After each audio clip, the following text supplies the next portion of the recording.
We are looking at how to pronounce these words. We'll be looking at how to say more wine terms and French terms as well. There are too many people mispronounce, unfortunately, in this word. Here are a few examples, beautiful ones, while they are doing their job. So it's somebody who serves wine at a restaurant. But how do you say it?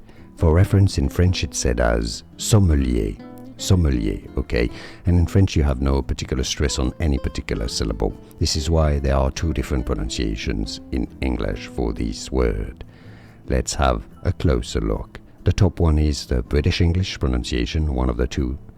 Sommelier, sommelier, with a stress on that second syllable. Sommelier, okay? Now the bottom one is more used in the US, sommelier. Sommelier, with a stress on that last syllable, okay? You got this, two different ways of pronouncing it. Sommelier, sommelier, or sommelier. Now in French, sommelier. So it's really up to you. All of those are correct. And now you know. More videos for you here to learn more correct pronunciations. See you there. Thanks for watching.